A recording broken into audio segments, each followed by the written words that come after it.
Good afternoon and welcome to another one of our speaker series here on societal disruption and other cool things and security and such things. And pleased to have Professor V.S. Subrahmanian, our new distinguished professor of cybersecurity, technology, and society in some particular order that we were able to steal from University of Maryland, where there isn't any good skiing at all, come up to a better skiing environment. So without further ado, V.S. Thank you, Sean, and thank you all for coming at this slightly late hour when everybody's getting ready to go home and have dinner. So let me start by saying that there are many malicious actors on the web doing all kinds of bad things.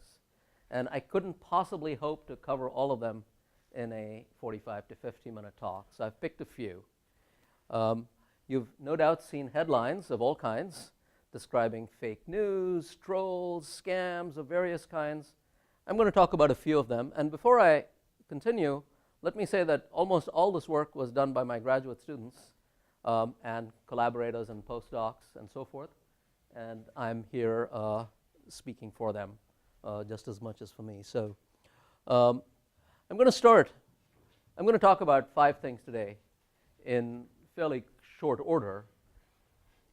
Review fraud on online platforms, followed by sock puppet accounts, which for those of you who are not familiar with the term are multiple accounts operated by the same person. Then I'm going to talk about vandals on Wikipedia, a little bit about bots on Twitter, and then I'll say a little bit about the kinds of threats I see coming down the pike over the next few years. So let me start with work on review fraud online. We know from studies by other people that a 1-star rating, an increase of 1 star in the average rating of a product, can lead to a substantial increase in the conversion rate. That is the rate of people who've read a particular review or looked at a certain product and who then proceed to buy that product. So that translates into a lot of money for both the operator of the marketplace as well as for the owner of or the vendor who's making the sale. The y-axis on this chart is the conversion rate, and you will notice it doesn't have any numbers on it because it was given to us with no numbers because that was a secret. But the trend in the chart is clear. The bigger the star rating for your product on a 5-star scale, the more likely it is that you will get a higher conversion rate. We collected a fairly large data set. We actually looked at 5 data sets dealing with issues in which one party reviews another party or a product. And these data sets came from Bitcoin, from Amazon, and from Flipkart, which is India's largest e-marketplace. And they were kind enough to give us a lot more than just data. This is a simple statistical study which shows you what the ratings are for different users. By the way, as I'm a mathematically oriented person, I converted 5 stars to -1, -half, 0, 1, and 2, because I need this to make my numbers and formulas work. So when you look at the -1 rating here, I guess the -1 denotes a 1-star rating, and a +1 denotes a 5-star rating. Okay, you'll notice that for the case of users who have been previously identified, so most online platforms try to discover an identified review fraud and root it out. So when we looked at the data that we got, you'll notice that users who are flagged as committing some kind of fraud in terms of the reviews they write enjoy a bimodal distribution. They're either writing extremely negative things or extremely positive things, depending on whether they want to promote their own product or kill somebody else's product. And in contrast, you will notice that users who are generally viewed as being fair, the big green spike, are generally positive. And I'll show you more slides about that in a few minutes. What about the time between successive reviews written by the same person? This chart shows you that time is much smaller in the case of reviewers who are believed to be doing something unfair compared to those who are being more fair.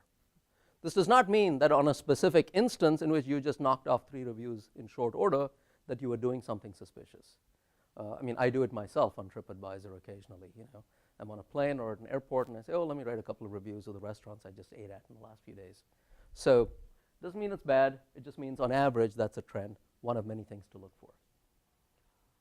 This is Bitcoin has many online marketplaces. This is data we got from one Bitcoin exchange. And we were able to identify this little network you see on the left of about 20 people who were positively rating each other, negatively rating other people, but basically promoting themselves one way or the other. So, and so here you really want to take advantage of the fact that if I'm connected to 5 bad guys and 1 good guy, I'm more likely to be a bad guy than a good guy. So how did we do this? So we built an algorithm called Rev2, and it started with the idea that we can build a small graph consisting of 2 types of nodes: people who write reviews, users, and the products that they review. And each user, who are these, the products are in the middle in this picture. There are edges from users to the products, and each user has an innate fairness. That fairness it describes how fair he is in writing his or her review. Likewise, each product has an innate goodness, which is how good is that product. And each review has a reliability, and the beauty of this method right now is I don't know any of these quantities when I start out. Okay? I don't know the reliability of a review. I don't know the goodness of a product. I do not know how fair a particular user is. So these are all variables which I need to find solutions to somehow.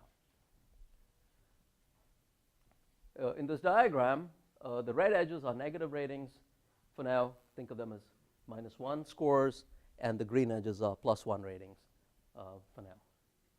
So what do? We write down a set of equations. And by the way, I was told this is a very diverse audience, so I wasn't sure what to expect.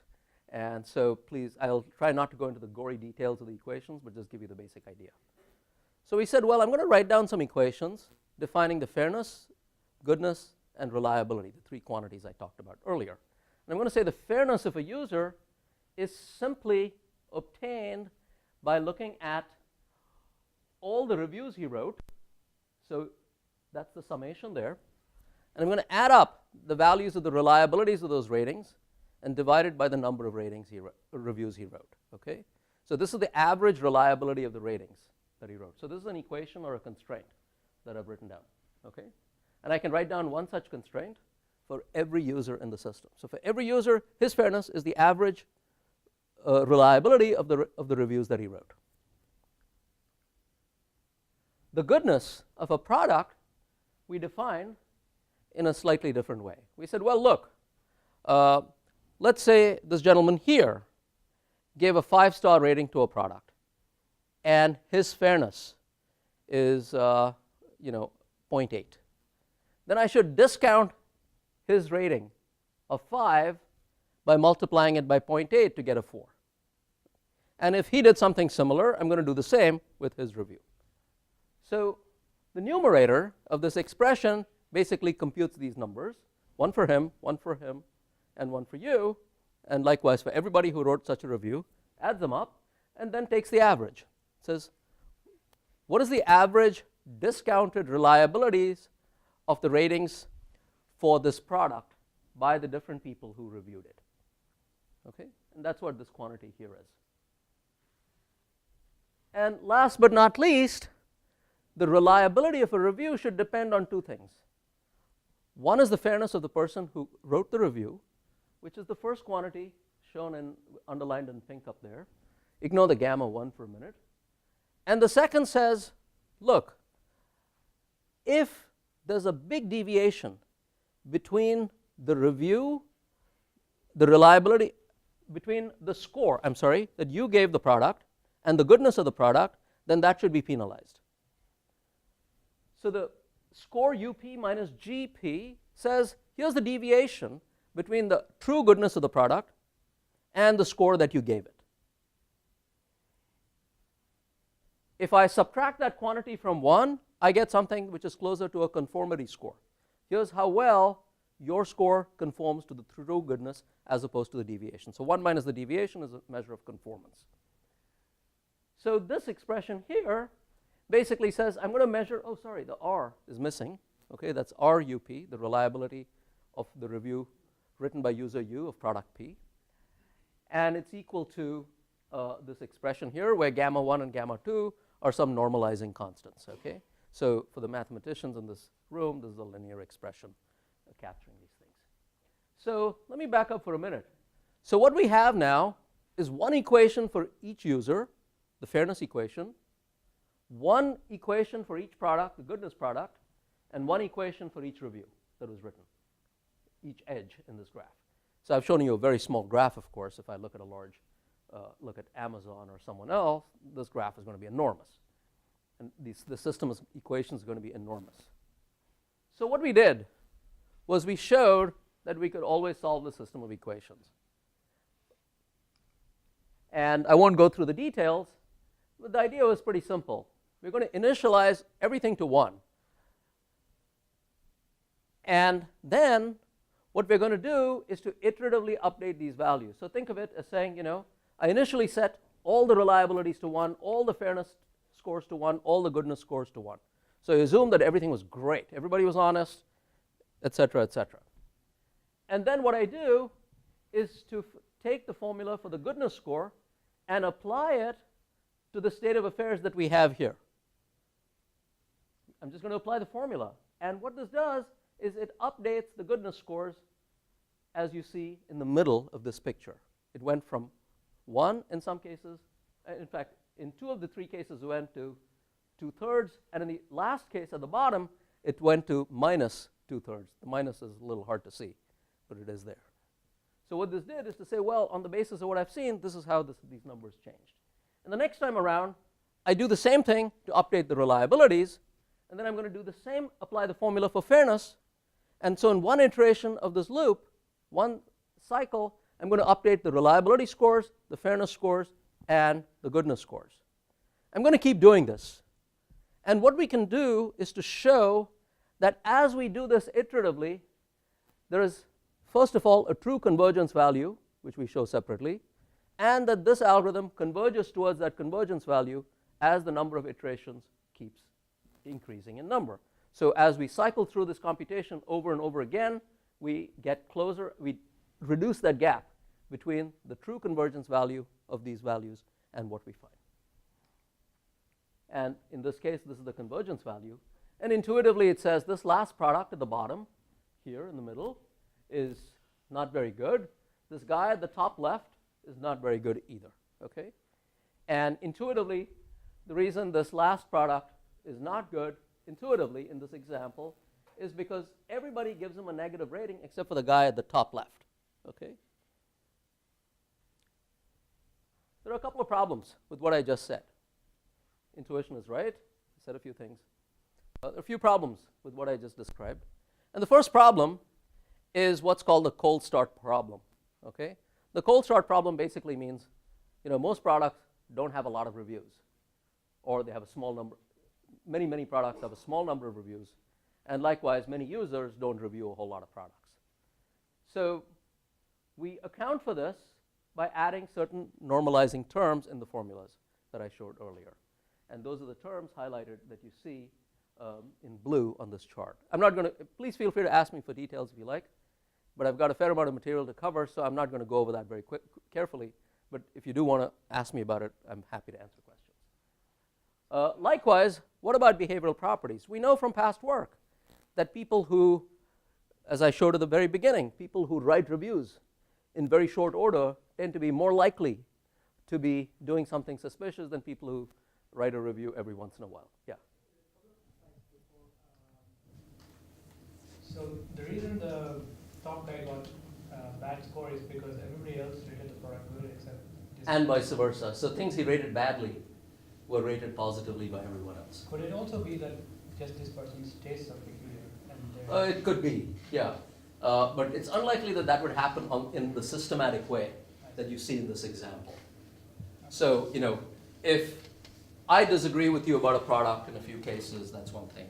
But if I disagree with you on all of them, which is what happened in this particular example, it's less likely. so if I were to fool you with this algorithm, then I would agree with people on a lot of things and then disagree. So I'll talk about exactly that. So my last slide talks about the next wave of attacks. And we're lucky in some ways that these people have not been very smart. Okay? And the good news is that, the bad news is that, guys like me are sitting and thinking about what the next wave of attacks is going to look like. And we know we can protect less well against smarter attacks. Okay? Yes? So, I think you said that there's a unique convergence value, is that? I'm sorry? There's a unique set of convergence values, or are there multiple? The algorithm, as described, the iterative algorithm, will converge to a unique set of values. Okay? Now, we also have a theorem that says that under some conditions, actually not in this paper, but another paper, under certain slightly different conditions than the ones that I'm showing here, we can guarantee that the system of equations has only one solution. Okay? And that's through a Markov chain argument. So, okay. So you see here what I said earlier in this chart, that most ratings are good. Okay? So if you look at the distribution of ratings, you will see that the 5-star ratings and the 4-star ratings dominate. People are very rarely, relatively infrequently neutral, sitting at a 3-star rating, and slightly more negatives. So how do we take this into account? We again modify these formulas. Okay?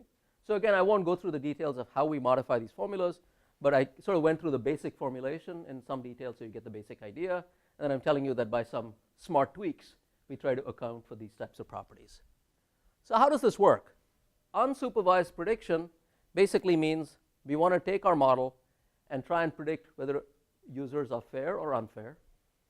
And supervised prediction means I'm going to use training data about people who are known to be fair and unfair and use that to predict better. So in our unsupervised model, our algorithm Rev2, which is the last line, in both the case of unfair users and fair users, basically came out on top of all competing algorithms in the literature, except in one case in each case. Okay? But it's important to note that, for instance, in the case of Fraud Eagle in the first row here, where they beat us on alpha, they're significantly lower than us on many of the other data sets. Okay?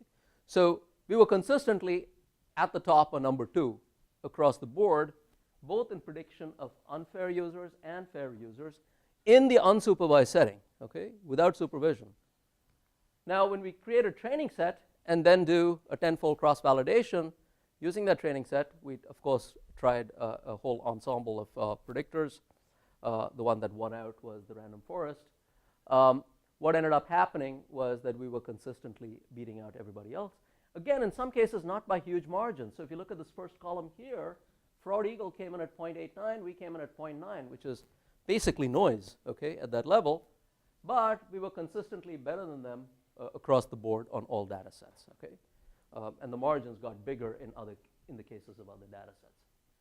So we shipped this code to Flipkart, who are using it in production right now. And when we submitted our paper, they gave us a bunch of data and said, hey, tell us who are the bad guys in it. We predicted 150 bad guys, of whom 127 their fraud team investigated and found were right. So these were people they had not found before. So robustness, how much training data do we need? So we varied the amount of training data that we use. So given a piece of data, should we use 10% of it for training or 90%? And again, what you see here is that the blue line, which is at the top, gives you is our algorithm Rev2, which gives the highest ratings. Okay? So very simple and quite powerful. Okay?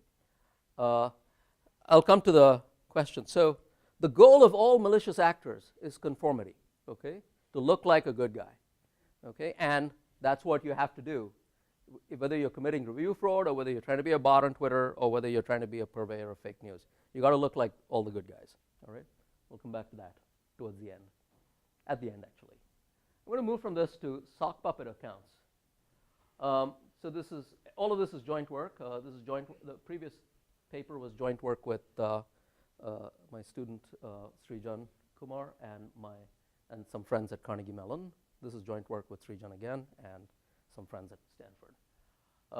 And so sock puppets are omnipresent, okay? So you may have sock puppet accounts yourself. For example, if you have 2 accounts on Twitter or 2 accounts on Facebook, one for family, one for friends, which violates Facebook's terms of use, but people do it all the time. You're technically a sock puppet. Doesn't mean it's bad. Okay. So we looked at discussion forums. So think you go to CNN or your favorite news channel to read articles, and you will see at the bottom of any news article, there's a bunch of discussions. So people make comments about the article, people make comments about the comments, and so forth. So a lot of these discussion forums on online platforms are powered by a company called Discus. Okay? And so in a sense, their software is running on all this. And Discus collects a whole bunch of data.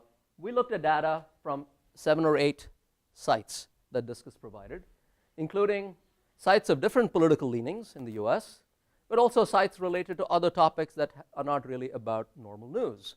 Things like K-pop, the interactive game network, etc. So a bunch of different things.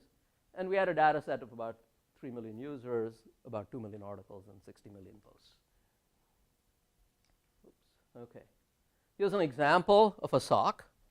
So a very simple example is one where this particular account, B. Diaz, keeps saying great things. The only thing he does is to say in a particular discussion thread, he supports one of the other users, Eric17.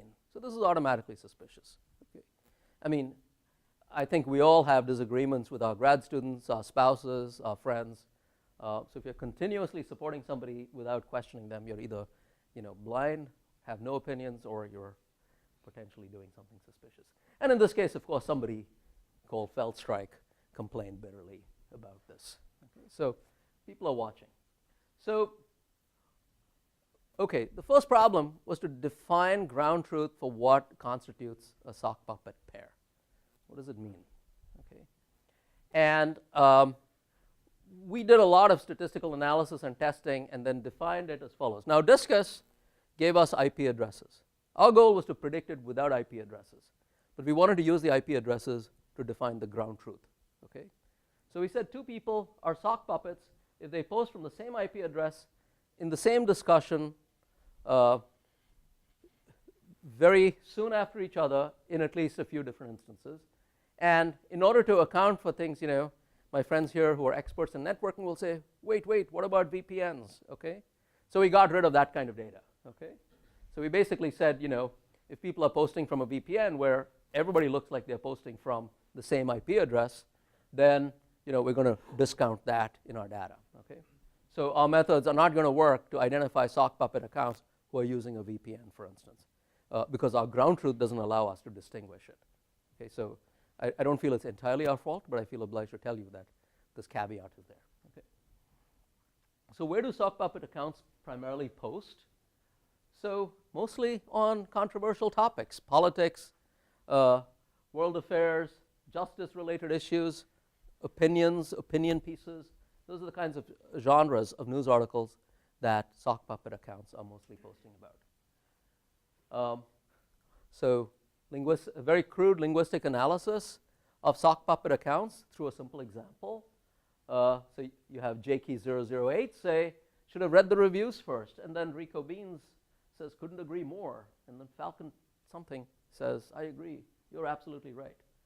So Falcon X32 is a sock here, and what we note is that sock puppets tend to be more self-centered in terms of the language that they use. I did this, I think, I believe, blah, blah, blah. They tend to use short sentences. They address others directly. They start very few discussions but participate in many of them. And they tend to, use words involving agreement more. And one reason is that sock puppets, as I'll talk about briefly, are not frequently used for dissent. Okay, we'll come to this in a few minutes. So in other words, sock puppets are usually created when they're used to influence opinion, to support a particular point of view, not to dissent from it, though there are exceptions, and I'll come to that in a few slides. Oh, and they're also downvoted more, as you would expect. So here's an example also of how sock puppets interact with the rest of the population. They interact more with each other, and they tend to upvote each other more. So I have my sock and I want to support another sock of mine, and they keep upvoting each other periodically in a sort of mutual admiration society. Just a question, just Yes, trying to visually please. understand from a non-technical background. Yeah, yeah. It's almost like somebody playing multiple Joker poker machines. They're sitting at this computer set and doing this, and then they're going to another one, and another account, and agreeing with the one that they just sent there. That's basically what you're saying. They don't even have to be at a different computer. They might, in fact, be at the same computer. Yeah. Typically, yeah. So, for example, Wikipedia is trying desperately, Reddit is trying desperately to get rid of sock puppet accounts. So, because they compromise the quality of the discussions that go on, and more importantly, turn other people off. Okay. I'd like to add that Discus too. So I had a long chat with guys from a major British newspaper, and there it turned out that sock puppet accounts were being used to hammer female reporters in particular. Okay. So there'd be these vicious, nasty posts directed at female reporters who are writing these articles. And I think some of them were getting quite upset about it. It has an economic consequence for the paper as well, which is that a lot of legitimate readers don't want to read this kind of vicious attack and just get turned off. We looked at two hypotheses. The double life hypothesis, which says this puppet master who's operating these two accounts is maintaining a distinct personality. So this is what we call the double life hypothesis. So they're actually taking on opposing points of view. And the other is the alternative hypothesis that these socks are more similar to each other. And by the way, for each account, we maintain a vector of features, okay? And when we talk about similarity between two accounts, we're talking about similarity between the feature vectors. And I won't go through the details of all the types of features we look at, but we look at semantic features such as sentiment, syntactic features such as number of words and sentences, number of characters, length of words. LIWC, L-I-W-C, Linguistic Inquiry and Word Count, is a fabulous resource created by a psychologist who looks at the relationship between psychological signals and linguistic usage. So we use a number of things like this. And what we know is that sock puppets very rarely tend to be attacking each other. So there are cases where we've seen sock puppets which oppose each other used to increase the amount of discussion on a particular topic.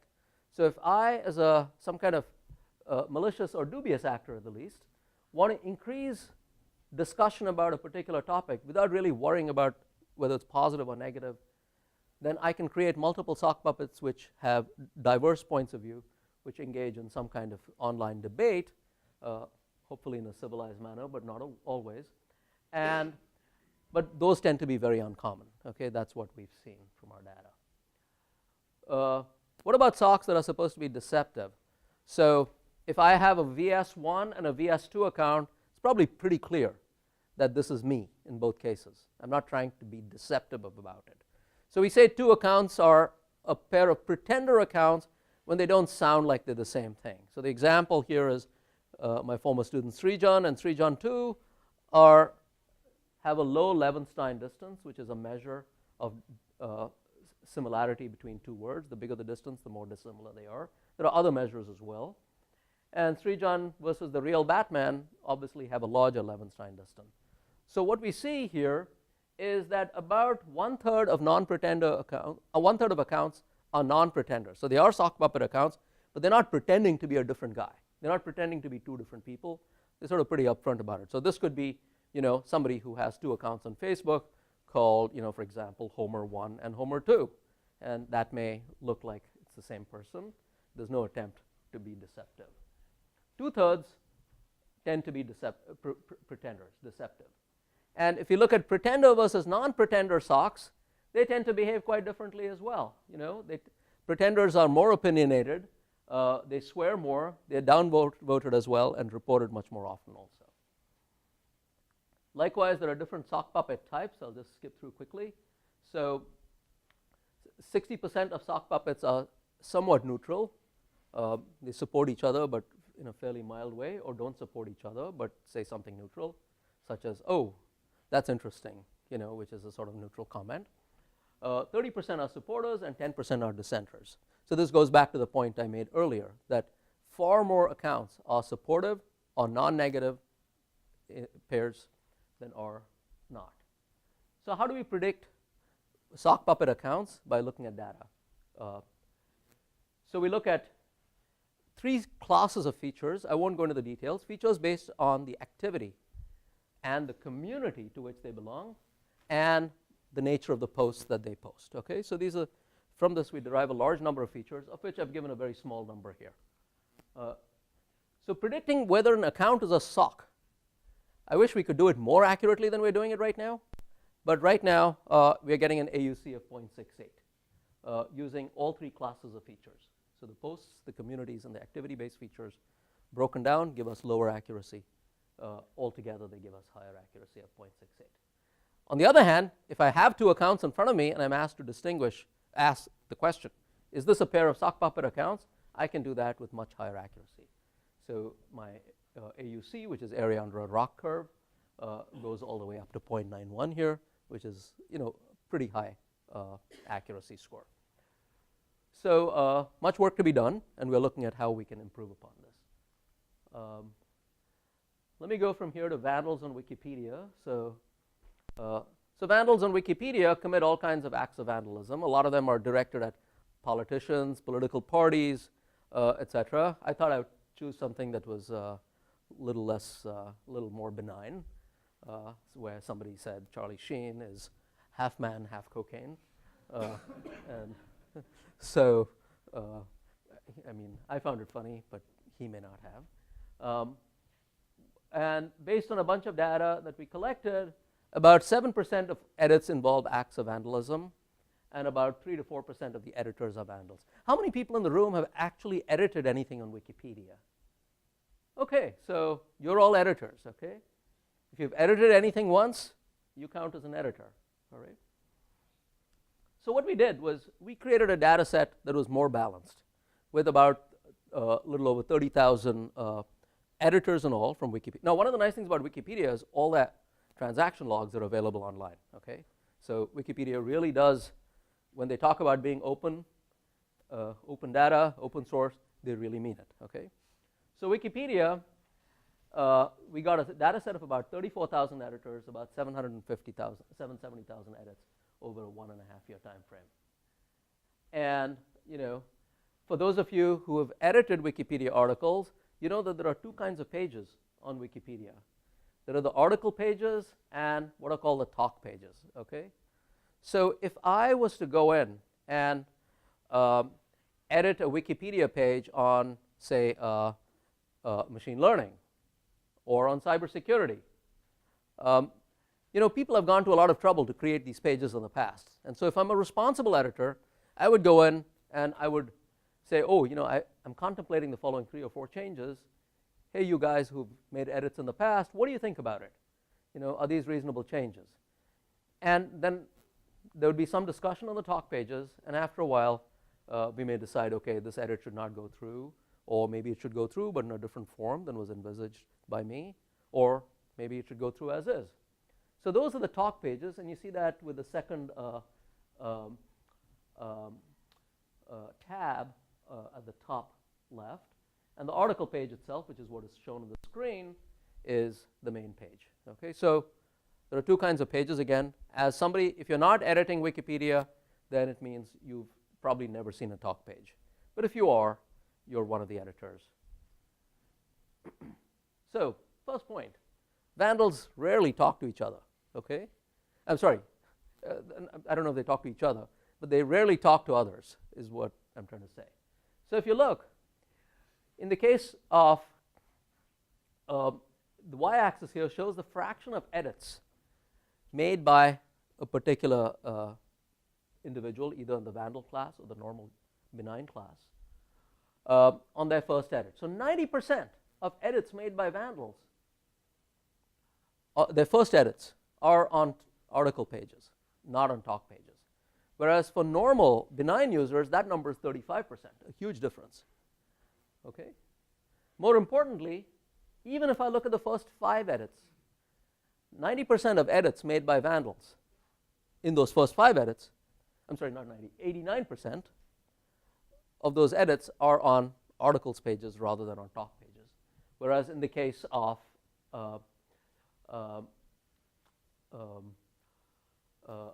benign users, it's more like 38%.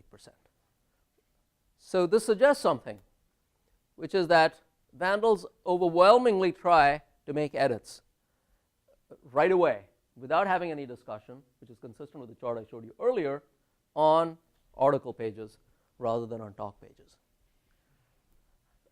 Vandals don't want to waste time talking, and they don't want to waste time editing. So if they're going to vandalize 5 or 6 pages, they just go bam, bam, bam, bam, vandalize them, and they're done. And that's what this chart here shows.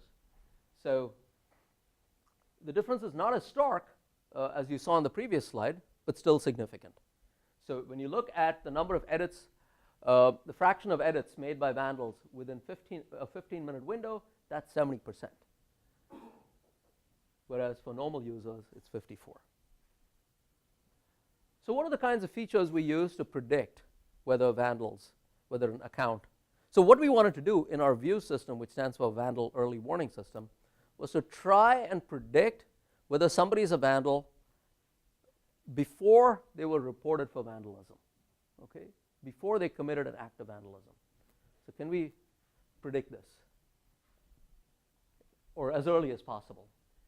And what this picture shows is a particular user, it could be a good guy or a bad guy, who's made 5 edits. So he's made edit 1, edit 2, edit 3, edit 4, and edit 5.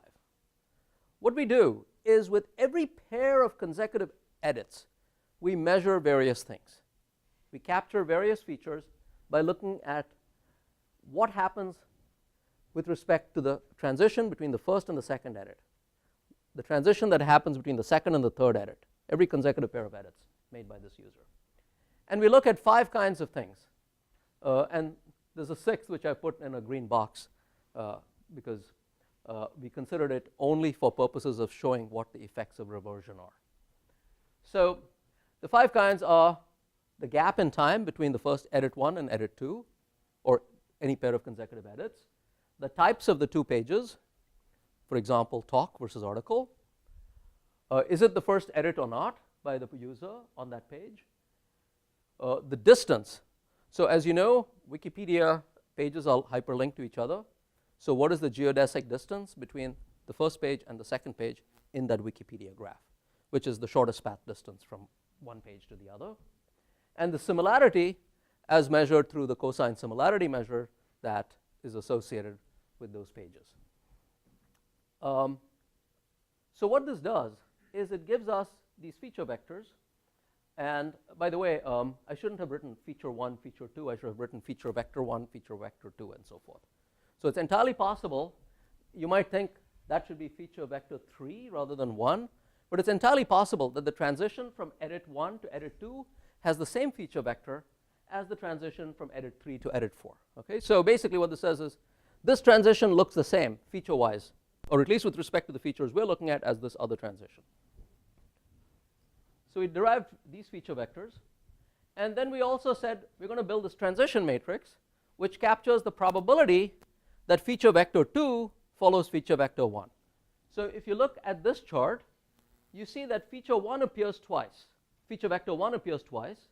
And in one of those 2 cases, feature vector 2 followed it. So the transition probability of going from feature vector 1 to feature vector 2 is 0.5. In this very small example, of course, normally a particular person who's made lots of edits, these we're not going to have just 5 edits, but a lot more. And as a consequence, this feature transition matrix is going to be much bigger. But in general, what this captures is the probability of the current edit being followed by some other edit. What is that probability? When I say current edit being followed by some other edit, I mean the feature vector of the current edit being followed by the feature vector of some other edit. So using features derived from these transition features, as well as features derived from the pairwise edit features, we developed predictive models of this, building on top of standard classifiers, which gave us an accuracy of 87%, AUC, by the way, area under a curve of 87% in predicting vandals. And compared to the 2 existing systems at the time, both of which, ClueBot, which is a completely automated system, and Sticky, which actually used human input to help in the prediction, we were significantly more accurate. And more importantly, we identified 87% of the vandals before their first reversion. What I mean by a reversion is if you make an edit, somebody else can come in and revert it. So if you come in and say something completely wrong on Wikipedia or something that is generally not accepted, another, hopefully more legitimate and more honest editor would come in and change it. That's called a reversion. So reversions occur both for good reasons, and there are good reasons for reversion as well as reasons where the reversion is because of malicious intent on the part of a particular individual. So for instance, reversions may occur because I wrote something and it was just an honest mistake, and it was 99% wrong but not 100% wrong, so it gets reverted, and then somebody makes a more accurate statement. So we had it. Okay. On average, we identified vandals in 2.13 edits. Okay, so just over 2 edits, we were doing pretty well on this. If we use reversion information as well, so in other words, in this feature, we also add features deciding whether a particular user's edits were ever reverted or not. That would also increase the size of this transition matrix. Then we got a little lift, and you can see that with a dotted line on this curve. And then we said, what if we combine our work with past work? What if we sort of take the predictions made by ClueBot or Sticky and add them into our predictor along with all our features? And that did make a substantive difference. Okay. Now, to be honest, I don't like the green line. Okay. And the reason is that the green line includes Sticky, which is not fully automated. So if you want a fully automated solution, then you've got to consider the red line in this graph, which gives us a little under 90% AUC. But if you basically want to look a little, you're willing to put in a little human effort, then the blue line is fair game. But in any case, what this shows is that adding what people did in the past has a definite lift for our algorithm as well, even though we beat them on a head-to-head comparison, because we are sort of measuring things in an orthogonal manner. Okay, so I have about 5 minutes left, and I'll try to talk about bots for 5 minutes and then stop. So we looked at bots in the 2014 Indian election, well before the brouhaha in the last year or so. Okay, so I want to start by saying I've not studied the US election of 2016. But I did study the 2014 Indian election. We wrote a couple of papers on it. And we looked, it was a huge election, as you know, and we looked at 31 entities in the election, which I would like to say right at the outset was a very small fraction of the races being competed in that election. So we only looked at certain prominent national parties and national politicians. And we built a data set of about 17 million users, about 25 million tweets. Actually, the total number of tweets was more like 600 million, but a lot of it was junk, which we got rid of. So at the end, there were about 25 million tweets and about 45 million edges between follower-followee edges between people. And we looked at all kinds of features. And the features fell into various categories. So these are features associated with each account. And they fell, and features which we hoped would enable us to distinguish between a bot and a non-bot. And the features we looked at included, features that people had.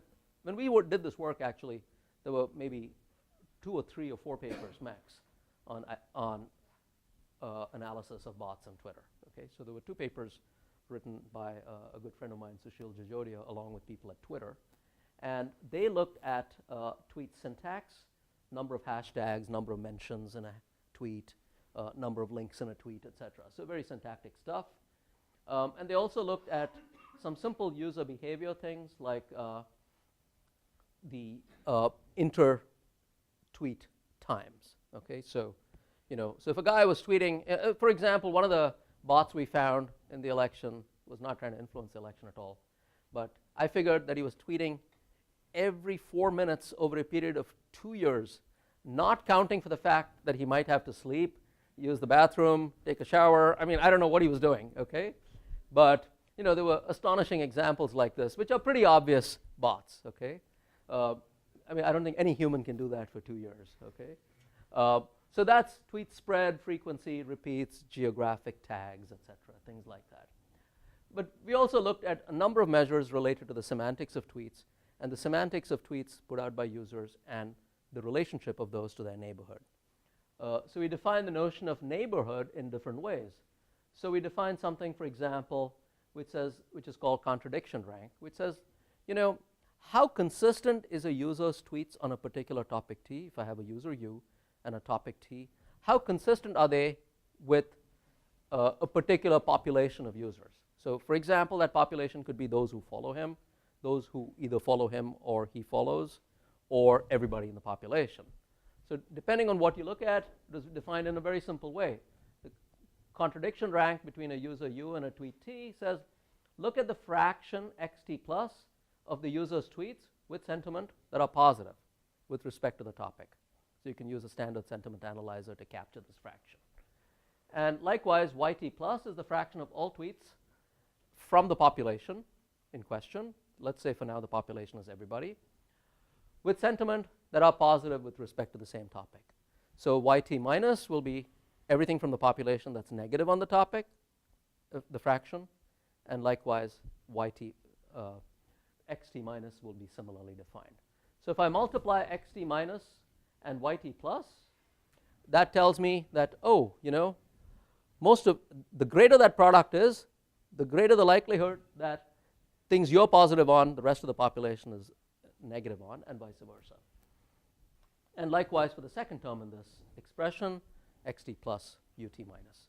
So you can see that opposite polarities are being multiplied in the expression and summed up. Based on this, we can define various other things. We also define this notion of positive sentiment strength. Positive sentiment strength, we know people who, when they're positive about something, use extremely positive adjectives, okay? Awesome, fantastic. And some will say, that's good.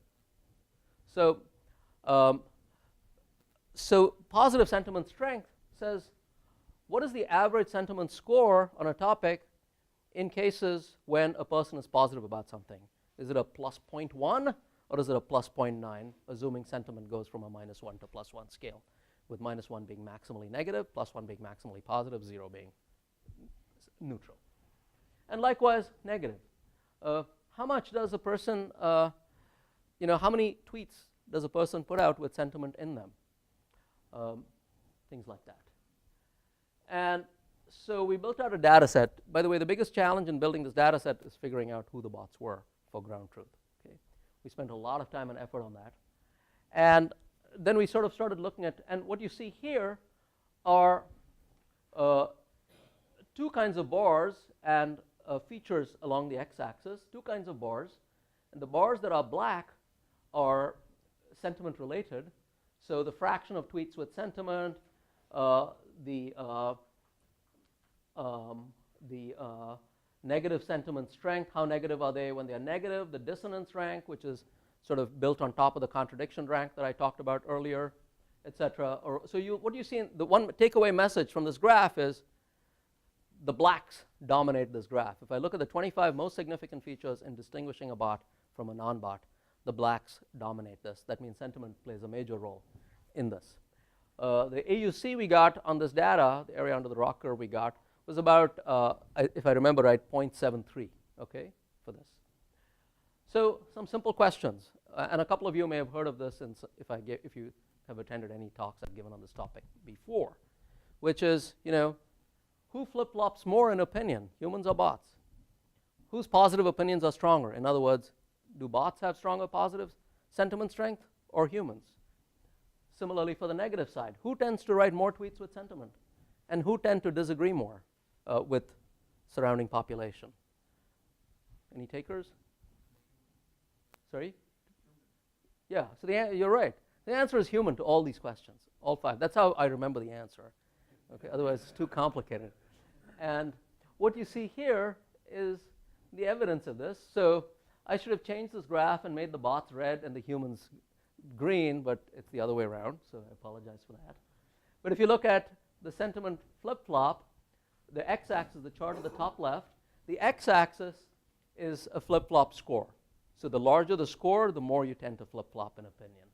And what you see is that the distribution of bots versus humans is completely different, okay? The green curve and the red curve have completely different shapes. And bots have this big green bar at the top, at the left end of this curve, suggesting that they don't flip-flop a whole lot. They have an opinion, they stick to it. But here's a behavior that is very different from what we saw earlier when I talked about, if you remember, when I talked about review fraud, I showed you this bimodal distribution for guys who were trying to commit review fraud, right? Here you see something completely different. If you look at the second chart in the top row, the positive sentiment strength, you'll see again, as the positive sentiment strength becomes larger, it means you're expressing a stronger opinion, okay? You're using those super adjectives, fantastic, 3 exclamation points, awesome, 4 exclamation points, etc. Here, what you see is that the big bar on the left of that curve is the bot bar, the big green bar. It says that the bots on Twitter are actually being smarter than those review fraud guys. And the reason is that they want to elude detection, okay? The same is true, by the way, let me step back for a moment. I don't know that that's the reason that it's that way, because I have not grabbed the architects of these bots and interviewed them. So I cannot make a statistically valid claim on this, as I'm in a room of academics. I want to make that clear. That's just my hypothesis that these guys are trying to elude detection by staying slightly on the positive side as well as slightly on the negative side in the chart on the top right. And also, anyway, so I know I'm running out of time, so I'll stop with my last 2 slides. So, so we're very pleased with ourselves. We'd done this work when DARPA came along and announced that there was going to be a competition to identify bots. And all we were told was there were going to be bots who were going to be pro-vaccination, okay? And we had to find them. And we were given a body of data. And that was it. And we were told that anytime you make a guess, you will know the result. Did you guess right or wrong? So if you guess right, you get a point, and you'll see that reflected in your score immediately. If you guess wrong, you lose a quarter of a point. And if you guess all the bots, the challenge was over 28 days. If you guessed all the bots by a certain, say in 16 days, which is what we did, then you would get 1 bonus point for every day that was left in the challenge.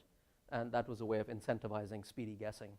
And because in a real influence campaign run by, say, a foreign state, which will remain unnamed, the sooner you can find the bots, the better off you are, even if you make a few mistakes. So what's the fraction of bots? On Twitter? No, in the data set.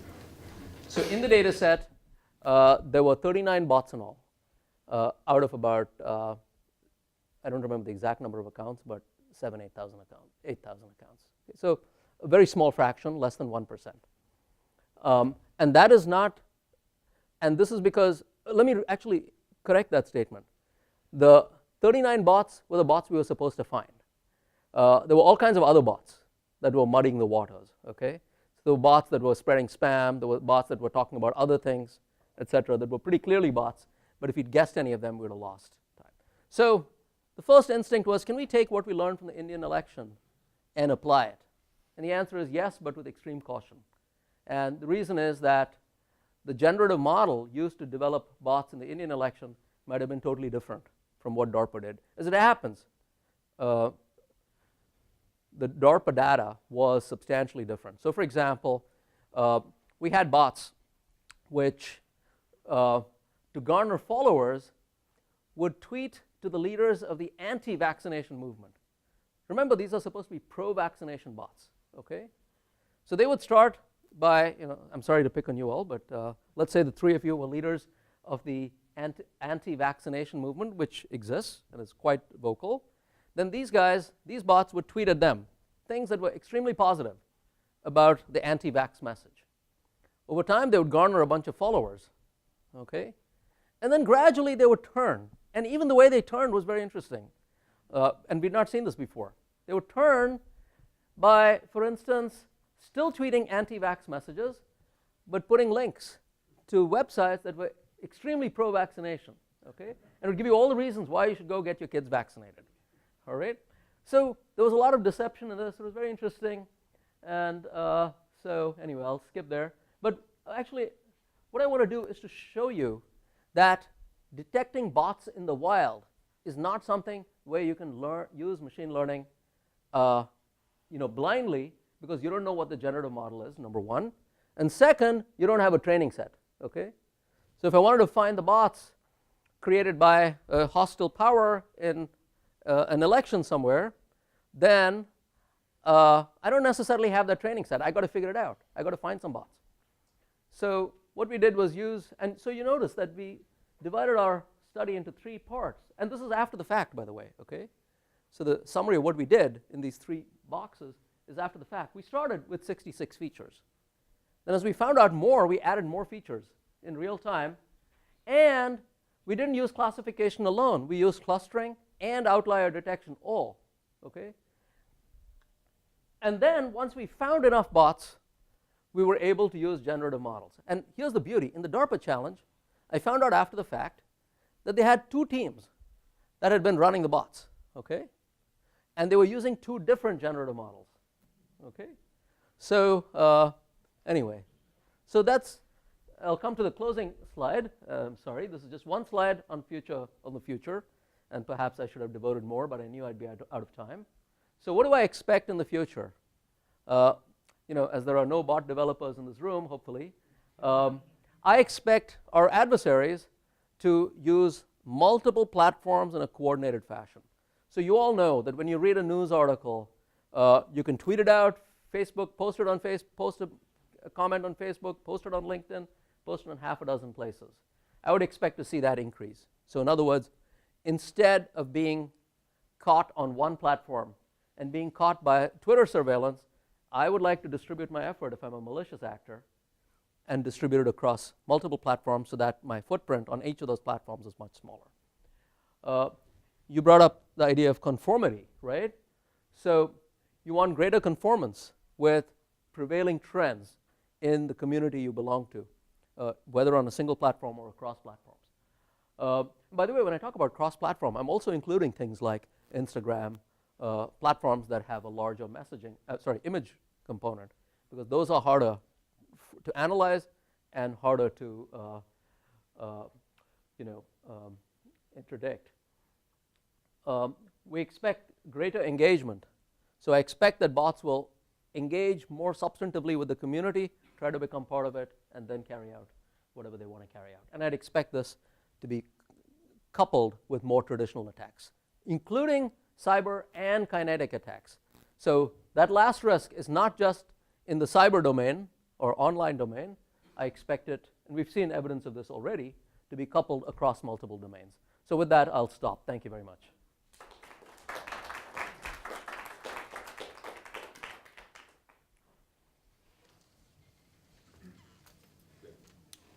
Yes.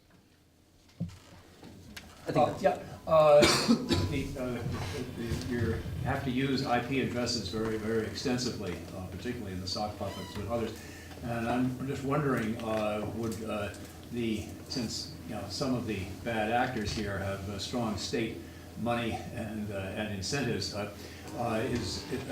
ways to falsify IP addresses so that they can't be traced in that way. There are other ways with which you're doing, but I'm just wondering about the falsification of IP addresses. So let me start with, we only used IP addresses to define ground truth in the case of the sock puppet project, not for prediction. Okay, so for prediction, IP address was taken off the table. You're absolutely right. There's a whole class of techniques called IP spoofing, whose entire goal, I mean, Sean, I'm sure, knows this much better than I do, but whose entire goal is to mask the IP addresses. So that's one reason why we didn't want to use IP addresses. There were two reasons we didn't want to use IP addresses in prediction. One is because we expected IP spoofing to happen, but second, I was not getting IP addresses from Twitter or anybody except Discus. So we were forced to, yeah. But that's it's a very good point. Yeah.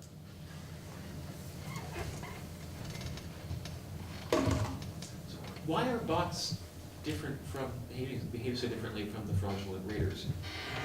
I mean, they're both sort of. I guess the raider is an actual human actor with a nefarious purpose, where the bot is an automated algorithm. At least in the data that we have. So I should, be a little more cautious in my comment on, so the bots we looked at were in the context of the India election, in the context of the DARPA challenge. In both cases, I think the actors who produced the bots were fairly sophisticated. It's not some little shopkeeper somewhere who's sort of trying to trash, or not shopkeeper, but a small manufacturer somewhere who's trying to trash his rivals. So I think those were more,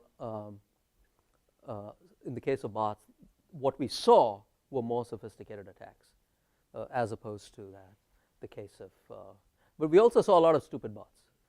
But as they were not trying to influence the election, in the India election case, or as they were not trying to influence opinion in the DARPA study, we did not study them. But there's no question there are a number of stupid bots out there. So we looked specifically at what are called influence bots. So, yeah, but that's a great question. Yeah. Bill?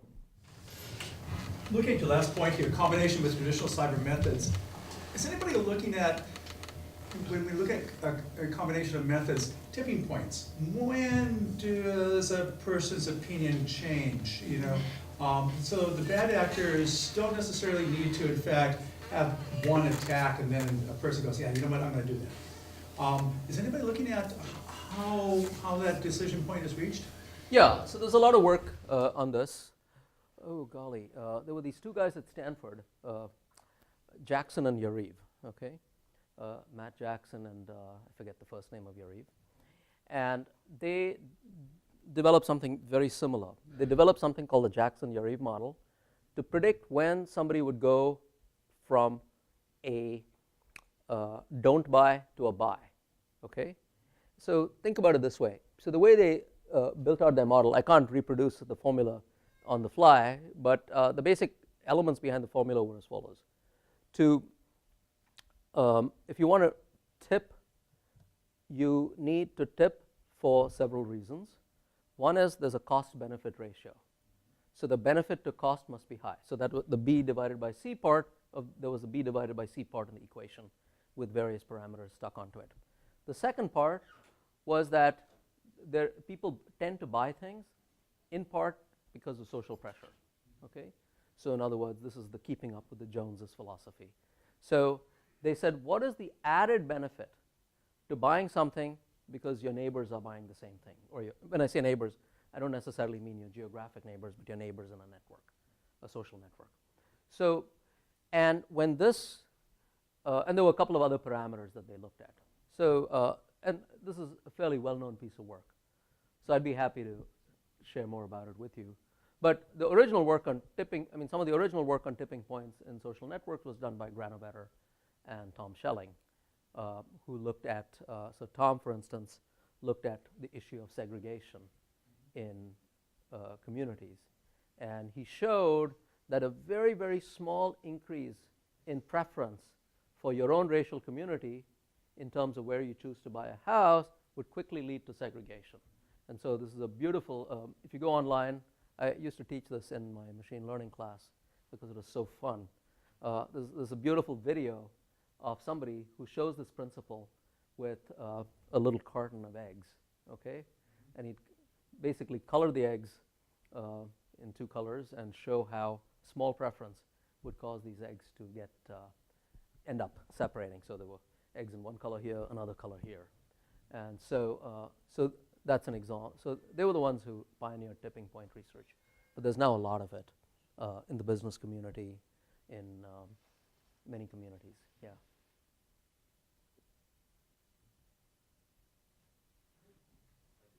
Thank you.